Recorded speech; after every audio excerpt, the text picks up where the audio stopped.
بيبدأ الفيلم وبيعرض رسالة قديمة بتشرح إن وقت حمى الدهب الحكومة حاولت تطرد قبائل السكان الأصليين لأمريكا من منطقة بوسيميتي، وبعد ما العساكر قتلوا ابن زعيم القبيلة أبو تينايا أطلق لعنة وأكد فيها إنه هيفضل موجود في الصخور والأنهار والرياح، وإن شعبه هيرجع علشان ينتقم. بعد كده بنتعرف على مجموعة مكونة من كايل وريز والبنات إيمي وبريدجيت ودونا. تقريبا الكل متحمس للتخييم ما عدا ريزي، وهو قاعد يشتكي من قلة الإنترنت وعلق إن الحاجات الوحيدة بتنتهي بمصايب لما الشبكة بتروح. كايل فكروا إن الناس كانت بتتبسط كده زمان وقال له يستمتع بالرحلة. قبل ما يبدأوا التخييم راحوا المركز حرس الغابة علشان محتاجين يراجعوا التصاريح. في المركز كايل اتسلى وهو بيتفرج على نفس الرسالة اللي في الأول، بس المرة دي معروضة على التلفزيون. وفي الوقت اللي الباقيين بيتسلوا فيه دونا وإيمي قربوا من المكتب. دونا نادت على أي حد مسؤول لما لمح الدم نازل من تلاجة وهم مرعوبين. البنتين اتكلموا في الموضوع ده لحد ما ظهرت الحارسة سوزانا. دونا شرحت انهم جايين علشان التصاريح وسوزانا طلبت تشوفها، وهي بتعمل كده ايمي علقت ان المرشد قال لهم ان في مناجم قديمة في المنطقة. سوزانا اكدت ان ده حقيقي، بس لما طلبوا يشوفوها الحارسة شرحت ان المناجم مقفولة الموسم ده وانها من غير مرشد بتكون مميتة، وعلشان تقنعهم قالت ان كل سنة في اطفال وناس من كل الانواع بيكتشفوا ده بأصعب طريقة ممكنة. الحارسة سلمتهم التصاريح وهي بتطلب منهم يبعدوا عن المناجم لو عاوزين يفضلوا عايشين. بعدها بدأت تبص لدونا بنظرة مخيفة خلت البنت مش مرتاحة. سوزانا قالت إنها بتفكرها ببنتها ودونا تعاطفت مع الموقف، لكن الست كشفت إن بنتها ميتة وده غير المود تماما. بريدجيت لاحظت النظرات ونبهت صاحبتها ان دلوقتي لازم يمشوا. قبل ما يمشوا سوزانا قالت انها ممكن تعمل استثناء وتاخدهم في جولة للمناجم، بس هم رفضوا وهم خايفين ورجعوا للطريق. ودونا وبريدجيت قرروا يغيروا مكان التخييم بسبب الحارسة، وبالليل خيموا في المكان وبدأوا يحكوا حكايات رعب. دونا وصلت بعد شوية وبلغتهم انها رايحة تزور منطقة اسمها فيستا بوينت، وإيمي عرضت تروح معاها. دونا رفضت بسرعة وطلبت منهم ما يقلقوش لأن معاها كشاف وجهاز لاسلكي. بعدها مشيت. في الوقت ده إيمي بكلمت عن حكاوي المكان وقالت إن الجيش عمل مجزرة في المنطقة علشان ينظف الأرض وقت حمى الدهب، لكن الهنود الحمر ثاروا وأطلقوا لعنة قوية خلت حتى القبائل التانية تخاف تدخل المكان ده. كايل بدأ يتقفل من الحكاوي دي وقال انه عاوز يمشي من المكان، بس ايمي قالت انها استنت السنة كلها علشان تكون معاه وقدرت تقنعه يفضل. وفي الوقت ده دونا مكملة طريقها في الغابة لما بدأت تسمع أصوات غريبة. في خيال زي الشبح بدأ يراقبها وفجأة طلع زئير قوي خلاها تجري، وفي السكة دونا اتكعبلت في حاجة وبدأت تتدحرج لمنحدر ووقعت جوه حفرة.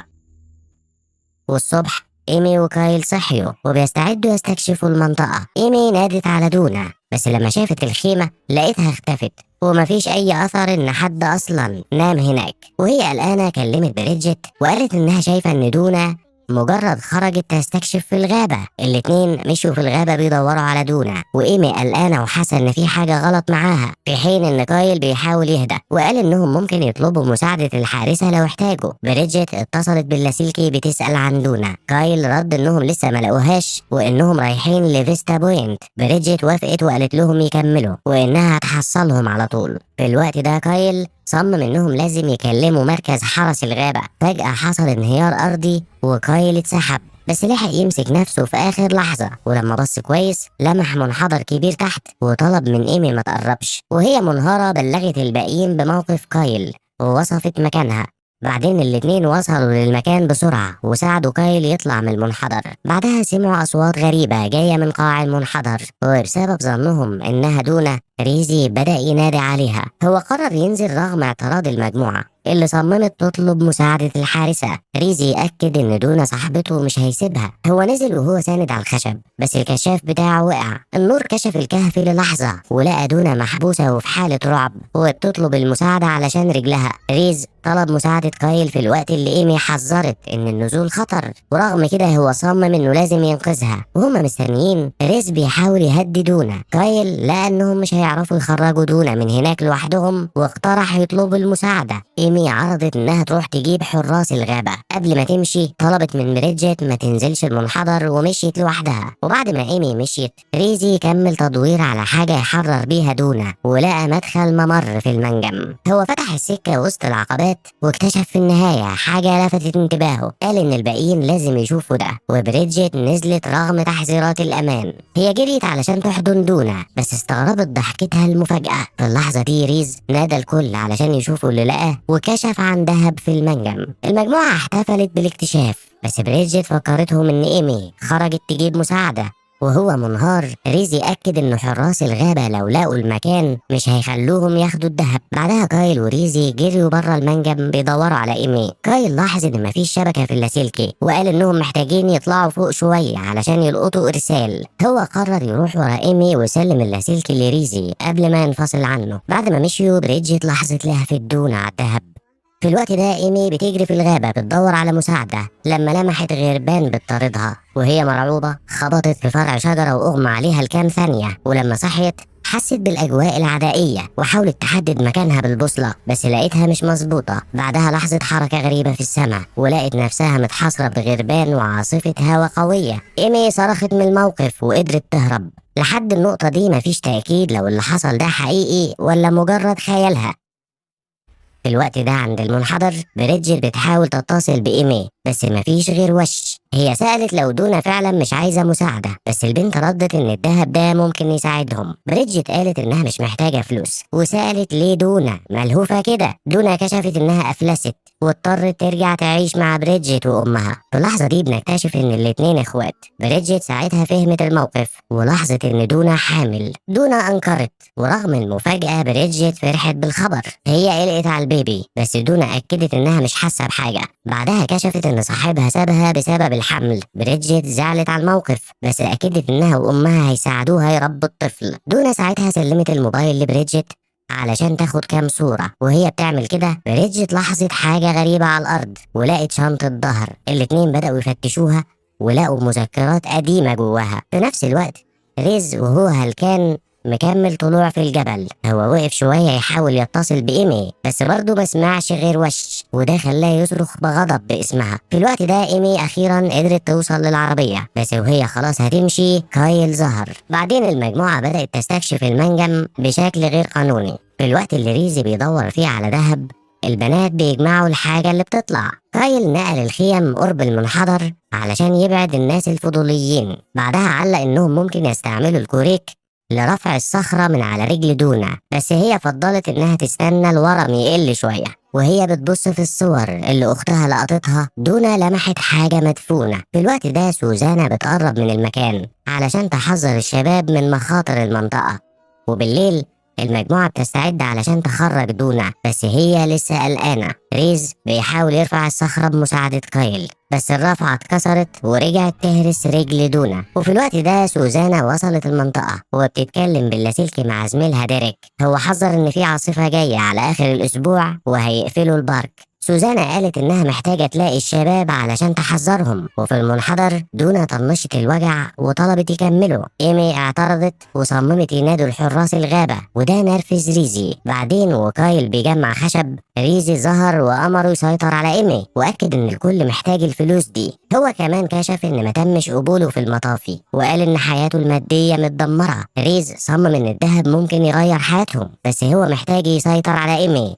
بعدين دونا قاعدة لوحدها بتفرز الذهب لما حست إنها متراقبة، ولما بصت في جنب لقت راجل غريب ماشي ببطء ناحيتها. دونا صرخت برعب في الوقت اللي الخفافيش طارت فيه في المكان كله. لحظات وأصحابها وصلوا مخضوضين من الموقف. بريدجيت وإيمي سألوها إيه اللي حصل، بس دونا قالت يمكن كل ده كان خيال. إيمي صممت ينادوا الحارس الغابة، بس دونا أكدت إنها كويسة.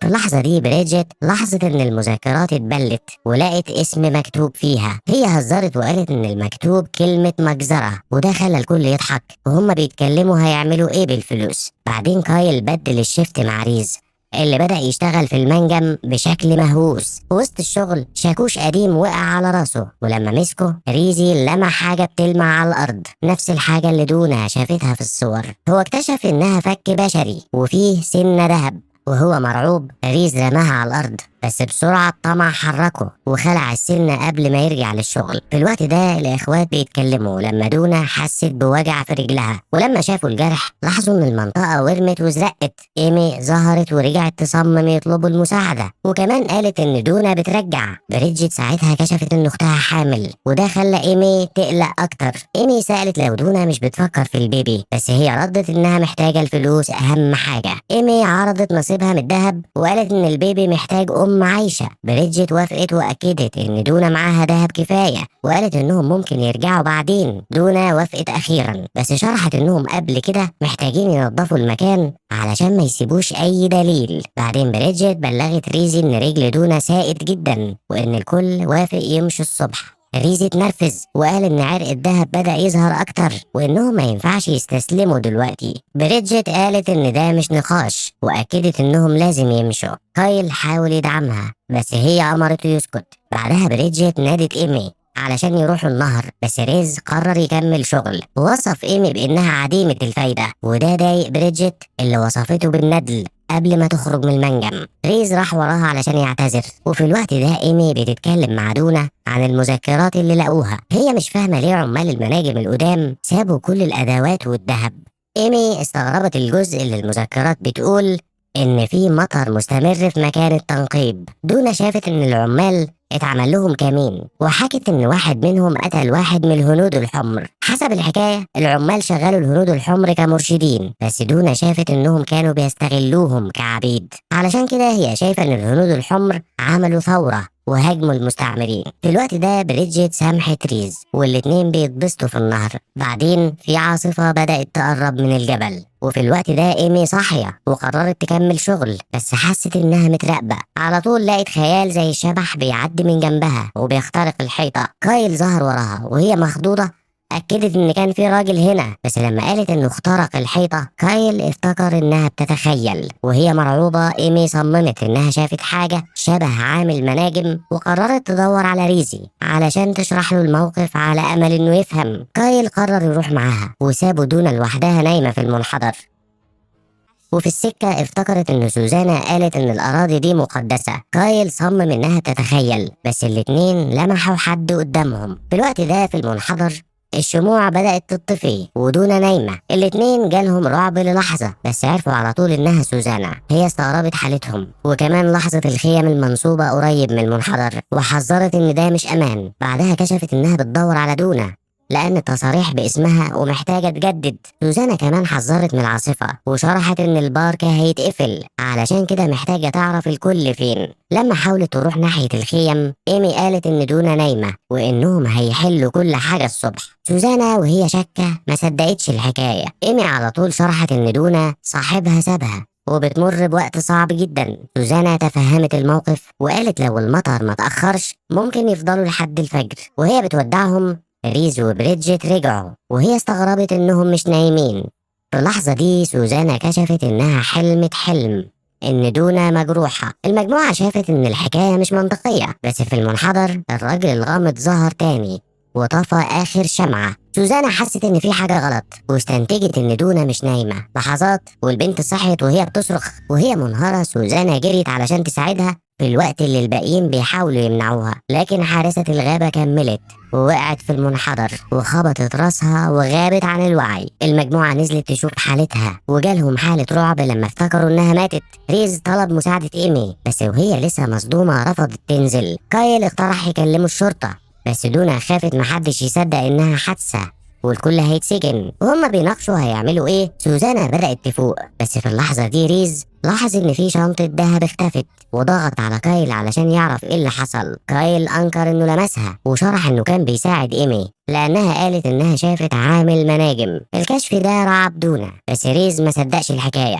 بريدجيت اتدخلت وامرت الاتنين يبطلوا خناقة. بعدها على طول دونا سألت عن سوزانا والكل لاحظ انها بتهرب. ريز حاول يروح وراها بس السلم اتكسر وحارسة الغابة قدرت تطلع من المنحدر، وبره لقت ايمي وجالها رعب لما شافت سلاحها في ايدها. سوزانا اكدت ان الدهب ده ملك ارض ملعونة وهربت للغابة. ايمي قررت تتابع سوزانا في الغابة وطلبت منها تظهر، واكدت انها مش عايزة تأذيها. وهي مستخبية ورا شجرة سوزانا هجمت. الاتنين دخلوا في خناقة على السلاح في الوقت اللي الباقيين بيقربوا ضرب نار جديد حصل، وكايل لاحظ ان مفيش حد منهم بيتحرك، ولما قرب لقى ايمي واقعة جنب سوزانا ودموعه نزلت. ريز مسك السلاح وسأل لو ايمي كان معاها الذهب، وهو متضايق كايل قال انه هيروح للشرطة ويحكي كل حاجة. بريدجيت حاولت تمنعه واكدت ان دلوقتي الكل متهم. ريز اتعصب ووجه السلاح لكايل وامره يفتش الجثث. لما كايل رفض ريز ضرب نار واكد انه مش هيدخل السجن بسبب ايمي. كايل اكد ان ايمي ما كانش معاها الذهب. ريز وهو غضبان أمرهم يشيلوا جثة سوزانا للمنجم، وأمر بريدجيت تدور على الذهب اللي اختفى. قبل ما يمشوا كايل قال لو إيمي لسه عايشة لازم تروح للشرطة. بريدجيت كمان حاولت تفوقها بس مفيش فايدة. وهم راجعين للمنحدر العاصفة اشتدت بس محدش اهتم. بعد ما رموا الجثة في المنجم كايل اترجاها يكلموا الشرطة. دونا اعترضت وأكدت انهم مش هيخاطروا بالسجن بسبب سوزانا. كايل صمم ان ريز مهووس بالذهب وان الكل هيكون ميت على الفجر. دونا وهي بتحاول تهدي النفوس اقترحت يستعملوا العربية علشان يخرجوها من هناك وبعدين يردموا المنحدر وبكده يداروا كل الأدلة. ريزي عجبته الفكرة وافتكر ان في حبل مقطورة في الشنطة ممكن يساعدهم، بس هو رفض يسيب كايل لوحده. لما دونا طلبت السلاح ريز بصلها بشك وقرر ينادي بريدجيت. ايمي طلعت عايشة بس مصدومة بموت سوزانا ورافضة ترجع للمنحدر. رغم كده بريدجيت قدرت تقنعها تساعد كايل، وبعدين الاتنين نزلوا للمنحدر وبريدجيت اترجت ريز يسيب كايل يمشي. هو رفض بحجة ان كايل هيحكي كل حاجة للشرطة. ريز رجع يسأل عن الذهب اللي اختفى بس بريدجيت قالت انها ما لقيتش حاجة بسبب المطر. بعدها هو كشف عن خطة دونا علشان يداروا الأدلة. ايمي ساعتها عرضت تروح تجيب العربية. ريز وافق بس هددها لو حكت حاجة لأي حد. قبل ما تمشي ايمي وعدت تساعد دونا وكشفت عن اكتشاف مخيف. حسب المذكرات عمال المناجم القدام ماتوا غرقانين في نفس المنحدر ده. دونا لما لاحظت ان المية بتعلى بسرعة بدأت تنهار. في الوقت ده ريز باين عليه الهوس بالمكان اكتر واكتر، ودونا لما قرأت المذكرات تاني اكدت حكاية ايمي وجالها رعب. في نفس الوقت ديريك بيحاول يتصل بسوزانا وباين عليه القلق من اختفائها. دونا وهي منهارة حكت قصة المكان وقالت ان السبب في وجود ذهب كتير هو ان العمال ما مشيوش من هنا اصلا. هي ترجت ريزي يساعدها تطلع وقالت انها جوه مقبرة. وكايل لقى الفك اللي ريزي كان رماه وجاله رعب. هو زق ريزي بعيد ومسك اللاسلكي بتاعه وبعت طلب استغاثة. ريز ضربه على طول ووسط الخناقة السلاح وقع في المية. بعدها كايل حاول يطلب مساعدة باللاسلكي بس ريز هاجمه بفاس وقتله. بريدجيت بتتفرج على كل ده وهي مرعوبة. في الوقت اللي ريز أجبرها تشيل شنط الذهب هي رجعت علشان تساعد دونا اللي بتطلب نجدة بانهيار. ريز منعها وأمر بريدجيت تكمل تجميع الذهب.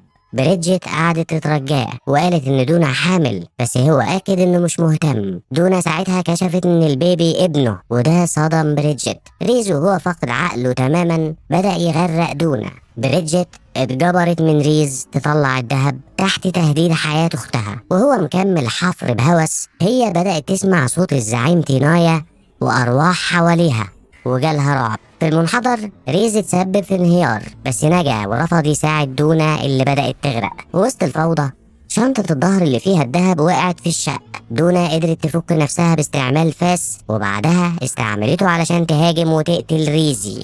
في الوقت ده ايمي بتجري في الغابة وتابعت نور غامض ولقت ديريك وانهارت من العياط وهو بيهديها. قال انه محتاج يلاقي زميلته سوزانا وطلب من ايمي تاخده ليها وهي مصدومة. ايمي وافقت وديريك طلب منها تمشي معاه. في الوقت ده بريدجيت بتحاول تنقذ اختها بس دونا لمحت شنطة ذهب وجالها هوس. رغم انها اتحذرت ان الذهب ملعون هي صممت تاخده وقالت ان الهنود الحمر ادولهم فرصة للنجاة. وفي نفس الوقت بريدجيت لاحظت ان الوقت فات خلاص. في الوقت اللي الأصوات بتهمس حواليهم المنحدر انهار ودونا اتدفنت. وإيمي رجعت وسألت عن المجموعة وبريدجيت وهي بتعيط كشفت إن الكل مات. وفي النهاية الفيلم بيرجع لرسالة الزعيم تينايا اللي ظهرت في الأول. ودي نهاية الفيلم ونتقابل في تلخيصة جديدة وشكرا للمشاهدة.